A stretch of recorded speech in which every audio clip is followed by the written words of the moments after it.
Le matin suivant la visite de la sorcière, un vent étrange siffla à travers le village, comme un présage.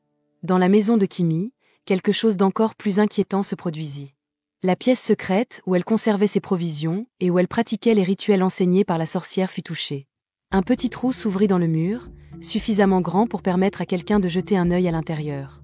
C'était une femme du village qui avait toujours nourri des soupçons à l'égard de Kimi. Lorsque l'occasion se présenta, elle ne put résister. Accroupie devant le trou, elle observa attentivement. Ce qu'elle vit la glaça d'effroi. À l'intérieur, Kimi semblait cuisiner comme à son habitude, mais la scène tourna rapidement à l'horreur.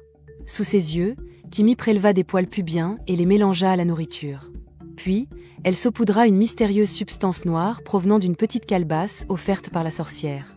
La femme sursauta, terrifiée. Elle recula précipitamment, son cœur tambourinant dans sa poitrine. « C'est de la sorcellerie », murmura-t-elle, horrifiée. Sans perdre un instant, elle courut avertir les villageois. La nouvelle se propagea comme une traînée de poudre. Rapidement, une foule en colère se rassembla devant la maison de Kimi, leur voix résonnant de rage et de trahison. Kimi sortit pour faire face à la foule, tremblante. Les anciens du village, visage grave, s'avancèrent. « Est-ce vrai, Kimi ?» demanda l'un d'eux d'une voix grave. « As-tu utilisé la sorcellerie dans ta cuisine ?»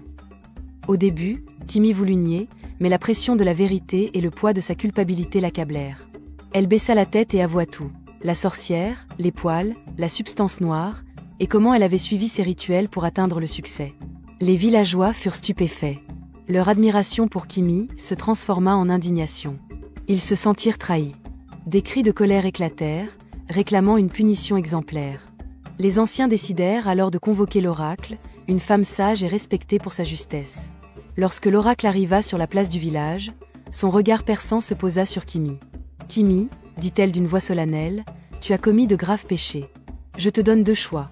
Sacrifier ton utérus aux sorcières comme elles l'ont demandé, ou être condamné à mort pour tes actes. Le choix t'appartient. » Le cœur de Kimi se serra. L'idée de la mort l'épouvantait. Tremblante, elle murmura « Je choisis la vie. » L'oracle acquiesça lentement. « Alors, tu vivras. Mais à partir d'aujourd'hui, il t'est interdit de vendre de la nourriture dans ce village. Tu devras quitter cet endroit et ne jamais revenir. » Les murmures remplirent la foule. Certains villageois restaient en colère, mais d'autres semblaient soulagés.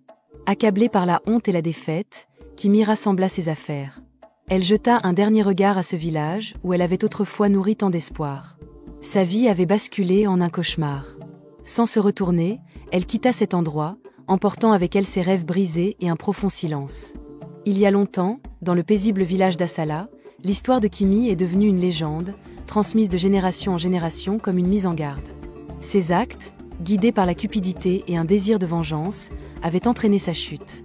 Les anciens se réunissaient autour des feux de camp pour raconter comment l'obsession du succès, lorsqu'elle dépassait les limites de la morale, pouvait briser même les âmes les plus prometteuses. Kimi, elle, ne revint jamais au village. Nul ne sut ce qu'elle devint. Mais son souvenir resta gravé dans les cœurs et les esprits des habitants, un rappel vivant des conséquences de nos choix.